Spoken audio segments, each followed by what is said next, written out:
So hello guys, good evening and welcome back to my channel. আজকে একটা new interesting blog নিয়ে তোমাদের সামনে আমি হাজির। তো আমার ব্লগটা লাস্ট অবধি দেখতে থাকো। একদমই ছোট্ট একটা ব্লগ, বেশি বড় না। তো ভালো লাগলে লাইক কমেন্ট শেয়ার করো। তো ফার্স্ট আমি ওখানে মিষ্টির দোকান থেকে আমার ভাই মিষ্টি নিয়ে নিল। তারপর আমার ভাই আমি মিলে গেলাম শ্মশান মন্দির। আমাদের এখানে 28 যেহেতু মৌনী অমাবস্যা ছিল, ওই দিন আমাদের এখানে কালী পুজো হয়েছে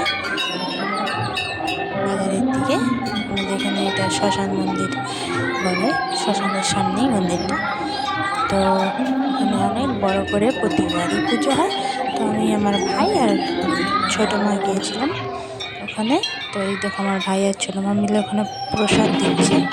ওখানেই প্রসাদ দিতে হয়, 8 টোকন নিতে হয়, দিচ্ছে। তারপর আমরা ভিতরে গিয়ে ঠাকুরকে প্রণাম করলাম। প্রণাম করে এখানে আমরা মম ধূপকাঠি লাগালাম।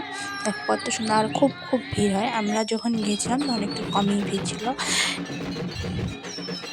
তো এই যে দেখো যতটুকু উঠাতে পেরেছি আমি উঠিয়েছি। আর ওখানে ঢাক সানাই বাজাচ্ছে পুজোর জন্য। ওখানে ভিতরে ব্রাহ্মণ আছে, সব এখানে ফল নিচ্ছে মন্দিরের ভিতরে। আর যেগুলো মানে মিষ্টি বলো, ওই সব প্রসাদ ওইদিকে তো দেখালাম লাইনে। আর তারপর অনেকক্ষণ থেকে তোমরা হয়তো একটু একটু গানের সাউন্ড পাচ্ছই। এটা আবার এইদিকে সাইডে গানের প্রোগ্রাম হইতেছে। তো এতক্ষণ ছোটো ছোটো বাচ্চারা গাইলো, তো আমি দেখতে পারলাম না। এসে দেখি একটা আন্টি গান গাইতেছে। তো ওটাই তোমাদের সাথে শেয়ার করলাম। এইখানেও অনেক ভিড়, সবাই বসে বসে দেখছে। তো বেশিক্ষণ থাকিনি, যেহেতু আমার বাড়ি থেকে অনেকটাই দূর, তো রাত হয়ে যাবে। তো আমি গিয়েছিলাম 6টার দিকে, আর 7:30-8টার দিকে চলে এসেছি ঘরে। বেশি টাইম লাগেনি। তা আর এখানে প্রসাদ পরের দিন বিতরণ হয়। তো আমি আর যাবো না, আমার দাদা নিয়ে আসবে প্রসাদ। তো প্রসাদটা তোমাদের শেয়ার করতে পারিনি। হাঁড়ি বিক্রি মানে ওখানে পয়সা দিয়ে নিতে হয়। হাঁড়ি সিস্টেম করে খিচুড়ি। তো আমরা ওগুলো নিয়ে এসেছিলাম, নিয়ে এসে খেয়েছি পরের দিন।